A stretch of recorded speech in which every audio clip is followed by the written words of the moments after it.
ఆంధ్రప్రదేశ్ ఉప ముఖ్యమంత్రి పవన్ కళ్యాణ్ ఈరోజు శ్రీహరికోటలోని సతీష్ ధావన్ సెంటర్కి అయితే ముఖ్య అతిథిగా రానున్నారు. సో మరి గత నెల 14 నుంచి ఈ నెల 15వ తేదీ వరకు జాతీయ అంతరిక్ష దినోత్సవ వేడుకలు అయితే శ్రీహరికోటలోని సతీష్ ధావన్ సెంటర్లో నిర్వహిస్తున్నారు ఇస్రో ఆధ్వర్యంలో. సో మరి ఈరోజు ఆ కార్యక్రమాలకి ఆ వేడుకలకైతే డిప్యూటీ సీఎం పవన్ కళ్యాణ్ ముఖ్య అతిథిగా అక్కడికి వెళ్ళాడు. సో వెళ్ళిన తర్వాత అక్కడ ఉన్నటువంటి రాకెట్లను కానీ మొత్తం కూడా పర్యటించి ఏ విధంగా ఉంటుంది అక్కడ ఏ కార్యక్రమాలు ఏ విధంగా జరుగుతా ఉన్నాయి అంటే కార్యక్రమాలన్నీ కూడా వీక్షించి తర్వాత స్పేస్ సెంటర్ కూడా మొత్తం కూడా ఆయన పర్యటించి ఏ విధంగా అక్కడ స్ట్రక్చర్ ఏ విధంగా ఉంటుంది, రాకెట్లు ఏ విధంగా ఉంటాయి, అక్కడ ప్రొసీజర్ ఏ విధంగా జరుగుతుంది, ఇవన్నీ కూడా పరిశీలించిన తర్వాత పవన్ కళ్యాణ్ మళ్ళీ తిరిగి ఆయన అయితే అక్కడ నుంచి వెళ్ళిపోవడం జరుగుతుంది. సో ఓవరాల్గా మనం చూసుకుంటే ఈ రోజు అయితే పవన్ కళ్యాణ్ అక్కడికి వెళ్ళడం అందరూ కూడా చాలా గర్వకారణంగా ఉందనే విధంగా అందరూ కూడా అనుకుంటున్నారు. ముఖ్యంగా పవన్ కళ్యాణ్ అభిమానులు, జనసేన కార్యకర్తలు అందరూ కూడా ఏ విధంగా అనుకుంటున్నారంటే మన పవన్ కళ్యాణ్ ఈరోజు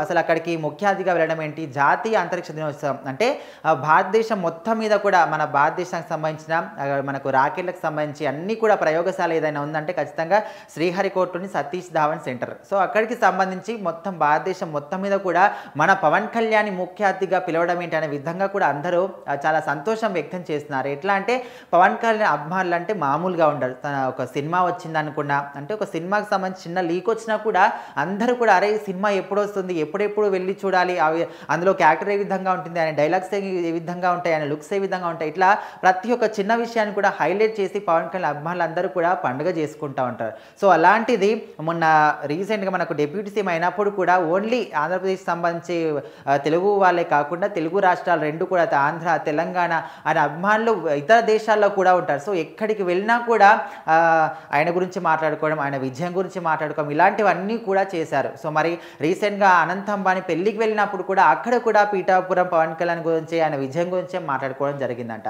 సో ఈ విధంగా ఎక్కడికి వెళ్ళినా కూడా పవన్ కళ్యాణ్ గురించి మాట్లాడడం, పవన్ కళ్యాణ్ విజయం గురించి మాట్లాడడం ఇదే జరుగుతూ ఉంది. సో ఇప్పుడు ఇక్కడ మనకు జాతీయ అంతరిక్ష వేడుకలకు సంబంధించి కూడా ఇస్రో వాళ్ళు ఈరోజు ముఖ్య అతిథిగా పవన్ కళ్యాణ్ పిలవడం, అక్కడికి పవన్ కళ్యాణ్ వెళ్ళడం అందరూ కూడా చాలా సంతోషంగా ఉంది అనే విధంగా వాళ్ళ సంతోషాన్ని అందరూ కూడా వ్యక్తం చేయడం జరుగుతుంది.